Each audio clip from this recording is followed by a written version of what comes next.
우리에게 주시는 하나님의 말씀은 마가복음 10장 46절에서 52절의 말씀입니다.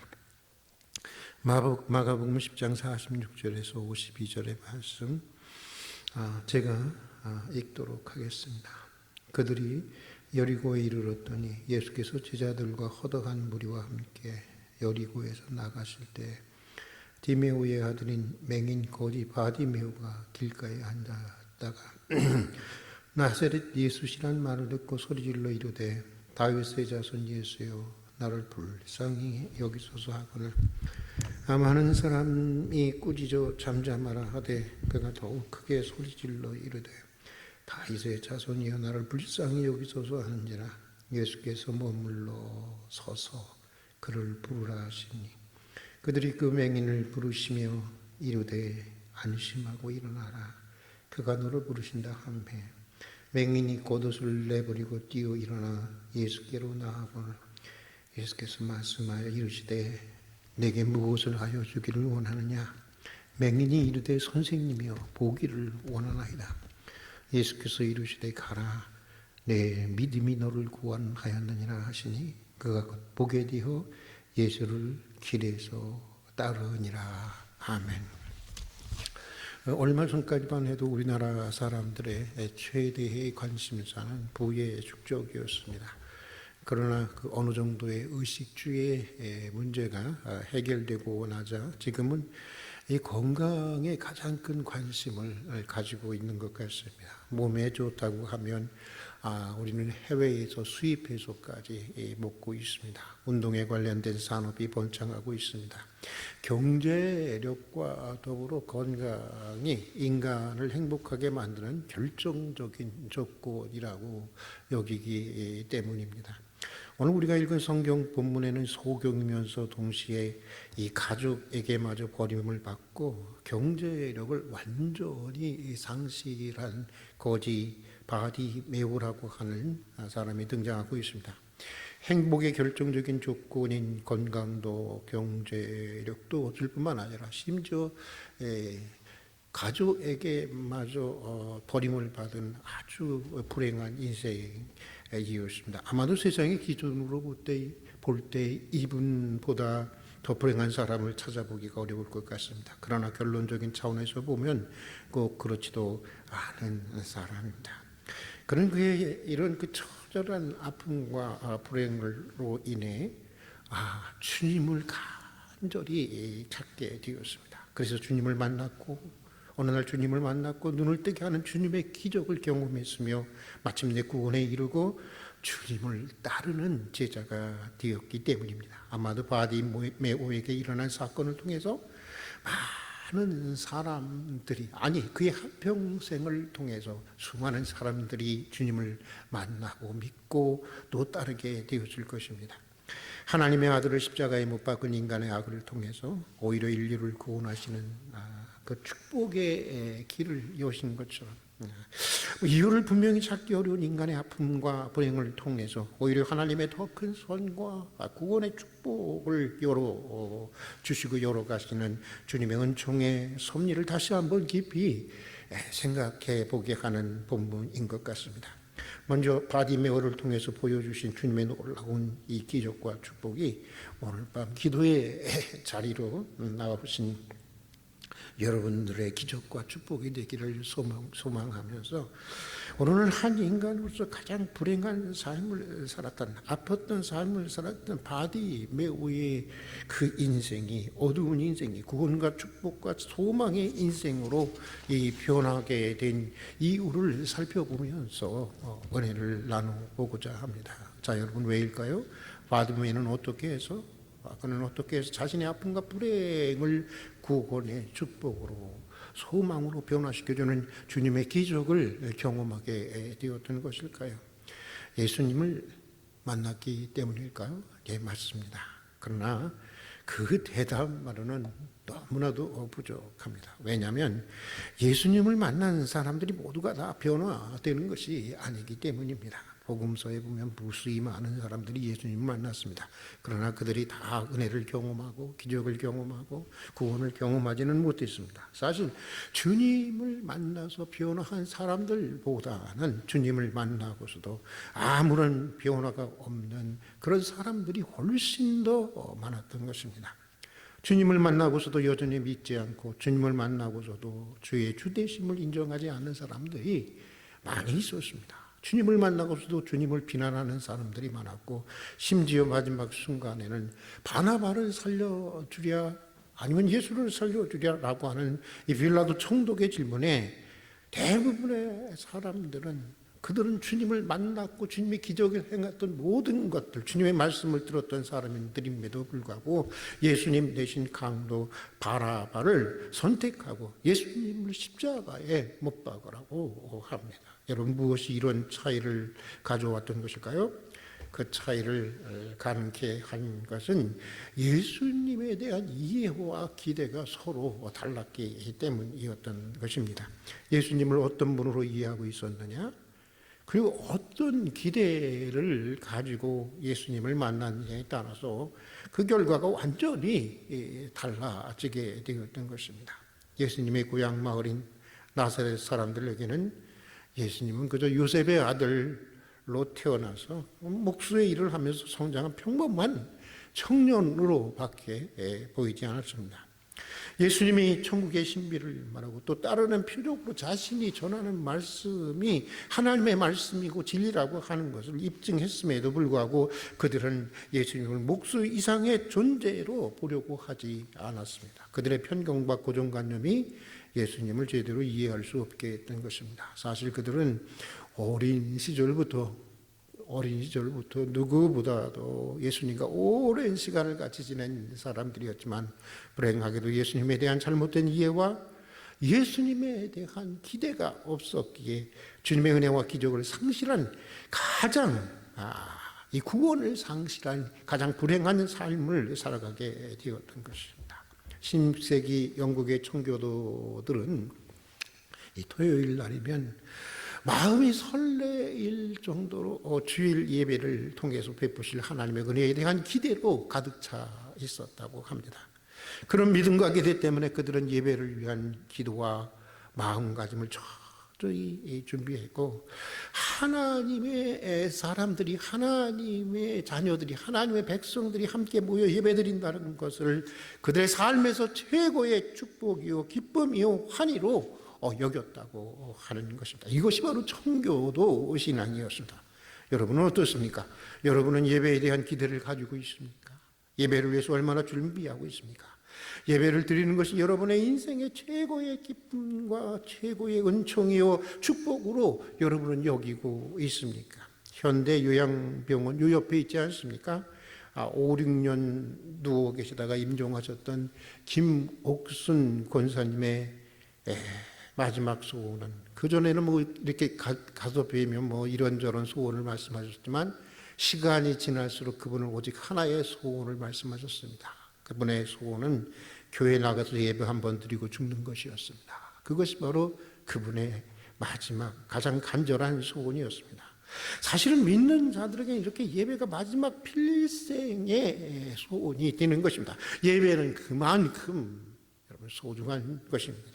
다가오는 주일은 맥주 감사 주일 예배로 드리고 성찬식을 거행하는데, 여러분 예배와 성찬 가운데 임하실 하나님의 은총을 기대하면서 정성껏 준비할 수 있기를 바랍니다. 여러분, 예배에서 참으로 주님의 임재하심을 느끼고 은혜를 경험하려면 예수님에 대한 이런 믿음과 기대가 있어야 하는 것입니다. 그러기에 히브리서는 이렇게 말씀하고 있습니다. 믿음이 없이는 하나님을 기쁘시게 못하나니 하나님께 나아가는 자는 반드시 그가 계신 것과 또한 그가 자기를 찾는 이에게 상 주시는 이심임을 믿어야 할지니라. 하나님이 자기를 찾는 자들에게 반드시 상을 주시고 은혜를 주시고 기적을 주시고 구원을 주시는 분으로 믿고 기대해야 한다는 것입니다. 하나님에 대한 이런 이해와 기대가 곧 믿음이라고 하는 것입니다. 본문에 나오는 바디메오는 바로 그런 사람이었습니다. 먼저 바디메오는 예수님이 누구이신가를 정확하게 이해하고 있는 사람이었습니다. 그러기에 그는 예수님에 대한 놀라운 기대를 가지게 되었던 것입니다. 본문 47절의 말씀을 읽어보겠습니다. 나사렛 예수시란 말을 듣고 소리질러 가로되 다윗의 자손 예수여 나를 불쌍히 여기소서 하거라. 예수님을 다윗의 자손 예수여라고 부르고 있는 바디메오의 이 외침에 주목할 필요가 있습니다. 사람들은 나사렛 예수라고 부릅니다. 그러나 바디메오는 다윗의 자손이라고 부르고 있습니다.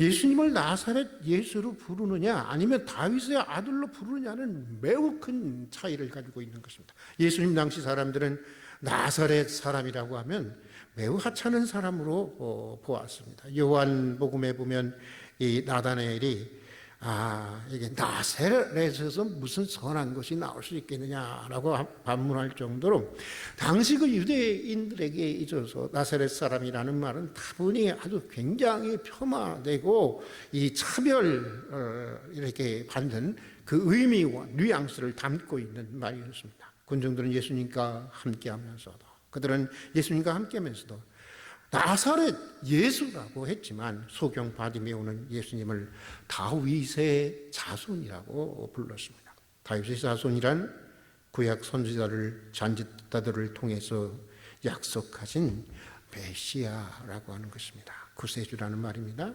이스라엘과 온 세상을 구원하기에 오시기로 되어 있는 그리스도라고 하는 것입니다. 바디메오에게 있어서 예수님은 하찮은 나사렛인이나 평범한 목수가 아니었다고 하는 것입니다. 바디메오에게 있어서 예수님은 다윗의 자손, 이스라엘과 세상을 구원하기 위해서 오신 메시아요, 전능하신 하나님의 아들이었던 것입니다. 그러기에 예수님을 소경된 내 눈을 넉넉하게 뜨게 해주실 분으로 기대하고 소망하게 되었던 것입니다. 그래서 그는 지나가는 예수님을 향해서 고쳐달라고 절규하게 된 것입니다. 주님의 발걸음은 그의 불행한 인생 앞에 멈추게 했던 것입니다. 그리고 눈을 뜨는 놀라운 은총을 경험하게 되었던 것입니다.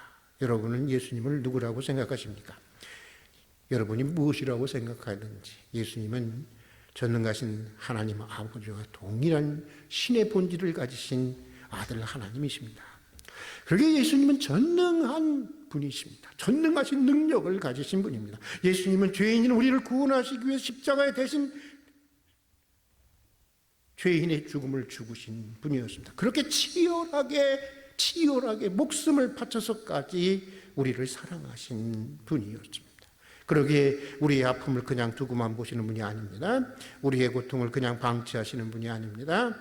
주님의 높은 섭리를 누가 이해할 수 있겠습니까마는 때때로 주님의 높은 섭리를 이해하지 못해서 종종 하나님이 외면하시는 것 같고 침묵하시는 것만 같지만 주님은 반드시 우리의 눈에서 눈물을 씻기시고 불행한 인생을 축복의 인생으로 변화시키는 메시아요, 자꾸 초라한 우리의 인생의 영원한 의미와 기적을 가져다 주시는 하나님의 아들이신 것입니다. 먼저 예수님에 대한 이런 이해와 이런 기대가 있어야 하는 것입니다. 여러분, 성령은 늙은 이에게도 꿈을 꾸게 하신다 하지 않았습니까? 주님을 위해서, 이웃을 위해서 한번 위대한, 맨날 고만고만한 꿈이 아니라 위대한 그런 꿈을 꾸어보십시다. 비전을 가져봅시다. 우리 한번 주님 안에서 주님을 위해서 위대한 것을 기대해 보십시다. 우리 남양만 공동체가 하나 되어서 가난한 천민들이 하늘의 백성 천민들이 돼서 모두가 춤을 추는 축복의 동산, 은혜로 물된 동산이 되는 꿈을 한번 꾸어보십시다. 기대해 보십시다. 교인들은 이미 늙었고 목사는 병들고 비전에 대한 열정도 희미해지고 이제 모든 것을 포기해야만 할 것 같은 지금, 바로 지금이 주님이 역사하실 결정적인 때가 아닌가. 설교를 준비하면서 그런 생각을 해봤습니다. 돌로도 아브라함의 자녀가 되게 하실 수 있는 주님께서 하시고자만 하신다면 언제든지 여기 이곳에 천국을 보여주고, 천국에 대해서 이야기하는 곳이 아니라 천국을 나누어주는, 천국의 삶을 살아가는 동산이 되게 하실 것입니다. 여러분 믿습니까? 기대하십니까? 믿고 기대하십니다. 다시 꿈을 꾸고 다시 비전을 가지고 열정을 품어보십시다. 그리고 여러분 주님의 또 특별한 은총을 경험하기 위해서는 간절함이 있어야 하는 것입니다. 주님을 만남으로 불행한 삶을 가져올 수 있는 최선의 비결이라고 하는 것은 다른 왕도가 없습니다. 지금 이 순간이 마지막 기회일 수 있다고 하는 절박한 의식을 가지고 기도해야 하는 것입니다. 물론 날마다 절박감과 긴장감을 가지고 산다고 하는 것은 여러분 이건 굉장히 잘못된 것입니다. 일반적으로 여러분 하나님을 믿는다든가 하나님을 신앙한다고 하는 것은 긴장하고 힘이 들어간 내 몸과 손에 쥔 힘을 하나님을 이렇게 의지하기에 이것 모든 힘을 다 빼는 것입니다. 오늘이 내 인생의 마지막이다라는 의식보다는 이미 그리스도와 함께 죽은 내가 주님의 은혜로 오늘도 덤의 인생을 살아가고 있다고 여기며 사는 것이 사실은 믿음의 삶인 것입니다. 신앙인의 삶은 하나님 안에서 여유를 가지고 또 안식을 누리고 평안을 누리는 삶이어야 하는 것입니다. 그러나 절박한 문제와 위기 앞에서는 절박감과 간절함을 가져야 하는 것입니다. 정말 자신의 모든 것을 걸고 기도하고 부르짖어야 하는 때가 있는 것입니다. 때때로 하나님은 절박감을 가지고 그 기도의 자리로 몰아가기 위해서 그런 위기를 우리 인생에 허락하시기도 하는 것이기 때문입니다. 위대한 믿음의 사람이라고 하는 그 시편의 위대한 사람들이 얼마나 하나님께 절박하게 호소하고 탄원하고 부르짖고 있는지 우리는 시편을 통해서 읽어볼 수 있지 않습니까? 어느 교회를 섬기던 때였습니다. 하는 어느 집사님 밭에서 논밭에서 신방 예배를 드렸는데 저는 그때 시편 126편을 읽어주면서 정말 피를 토하는 심정으로 그 집사님에게 이런 말씀을 드렸습니다. 내가 집사님이라면 수십 년 실패하고 있는 이 눈바닥에 엎드려 뒹굴면서 하나님 제발 우리 가족 좀 살려달라고, 하나님 제발 이 오랜 가난의 굴레에서 벗어나게 해달라고 죽을 힘을 다해서 기도할 것입니다. 그리고 죽을 힘을 다해서 땀을 흘려 노력할 것입니다. 다른 말이 필요 없습니다. 이제부터 그렇게 눈물을 흘리고 기도하십시오. 다른 말이 필요 없습니다. 땀을 흘리십시오. 그러면 반드시 가난에서 벗어날 것이고 기쁨으로 곡식단을 거두게 될 것입니다. 꿈꾸는 것 같은 그런 날이 찾아올 것입니다. 한평생 가난 속에서 헤어나오지 못하면서도, 아이들은 쓰레기 같은 집에서 자라게 하면서도, 지병은 있지만 아직 사지가 멀쩡하면서도 여러 사람들을 의지하고 그들에게 민폐를 끼치며 살아가면서도 자신이 상당히 높은 영적인 수준의 사람에게 이 모든 실패와 가난을 다 하나님의 섭리로 받아들이고 아무렇지도 않게 노력하지도 않고 마치 자신은 문제가 없는 하늘 나라에 사는 것처럼 예배당을 늘 거닐며 기도나 하며 살아가고 있는 그 위선과 착각이 너무나 불쌍했습니다. 그래서 좀 심하나 싶지만 정말 사랑하는 마음으로 피를 토하는 심정으로 그분에게 권면했던 것입니다. 여러분, 바디메오가 지나가던 예수님의 발걸음을 자기 앞에 멈추어 서게 했던 것은 무엇 때문이었을까요? 바로 그의 간절함 때문입니다. 그의 절박감 때문이었습니다. 바디메오는 자신의 문제가 너무나 간절했기에 시끄럽다고 비난받고 제재를 당했지만 그러면 그럴수록 더욱 부르짖어 주여 주여 하며 부르짖었던 것입니다. 만약 사람들이 그를 비난하고 말렸을 때 그가 잠잠했더라면 그는 소경과 거지라고 하는 자신의 불행을 그대로 아는 채 어쩌면 일생을 보내야 했을 수도 있을 것입니다. 그러나 그는 끝까지 부르짖었습니다. 포기하지 않았습니다. 그리고 그것이 그의 삶의 놀라운 변화와 기적과 구원을 가져오게 되었던 것입니다. 결국 소경 받으면 눈을 뜨게 되었고 그 일로 이제 주님을 따라가는 제자로서의 새로운 삶, 전격적인 변화된 새로운 삶이, 새로운 인생을 출발하게 되었던 것입니다. 여러분, 오늘 우리도 매일 우리 가운데로 지나가시는 주님의 발걸음을 우리 앞에 멈추고 서게 해야 하는 것입니다. 우리 앞에서 주님의 발걸음이 멈추어 설 수 있도록, 우리와 특별한 만남을 가질 수 있도록 우리는 정말 절박함을 가지고 간절함을 가지고 기도해야 하는 것입니다. 때로는 이것이 마지막 기회이다 싶을 정도로 그렇게 그런 심정으로 치열하게 간구해야 하는 것입니다. 바로 이런 기도가, 이런 부르짖음이 주님의 발걸음을 우리 앞에 멈추게 할 수 있는 것입니다. 그리고 또 이런 간절함과 절박감이 주님으로 하여금 우리 인생에 새로운 기적과 축복을 가져오게 할 수 있는 것입니다. 다시 묻습니다. 여러분은 예수님과 어떤 만남을 가져오셨습니까? 여러분은 예수님을 누구라고 생각하십니까? 나를 구원하시고 세상을 구원하시는 구원의 주님이라고 믿고 있습니까? 전능하신 하나님이라는 걸 믿습니까? 내 인생에 놀라운 변화를 가져오실 분이라고 하는 것을 믿습니까? 바디메오와 같이 불행한 나의 현실에 새로운 축복을 가져오실 분으로 믿고 있습니까? 믿을 수 있기를 바랍니다. 아니, 믿을 수 있게 해달라고 기도하십시오. 그래서 바디메오와 같은 기대를 가지고 절박한 심정으로 주님의 이름을 부르십시오. 그러다 보면 주님은 반드시 여러분 앞에 발걸음을 멈춘 주님을 만나게 될 것입니다.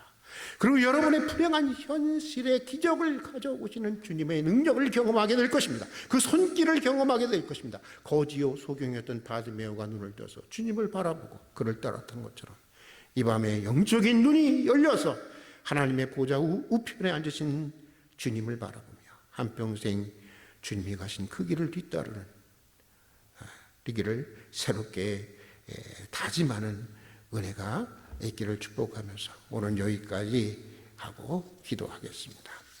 사랑하는 주님, 오늘도 주님의 은혜 가운데 하루 일과를 마치고 늦은 시간 다시 기도의 자리로 불러주신 것을 진심으로 감사드립니다. 기도의 자리로 나온 저희들에게 바디메오와 같은 믿음을 주시옵소서.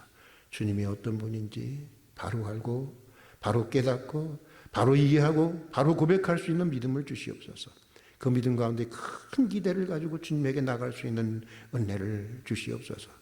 바디메오처럼 이것이 마지막 기회이다라는 절박함과 간절함을 가지고 기도할 수 있게 해 주시옵소서. 바디메오처럼 주님의 발걸음을 우리 앞에 멈추게 하는 기도의 사람들이 되게 하여 주시옵소서. 거지요 소경이었던 바디메오가 눈을 떠서 주님을 바라보고 한평생 주님을 따랐던 것처럼 소경된 우리의 영적인 눈이 열려서 하나님의 보좌 우편에 앉으신 살아계신 주님을 바라보며 한평생 주의 십자가의 길을 뒤따르는 믿음의 사람들이 되게 하여 주시옵소서. 예수님 이름으로 기도드립니다. 아멘.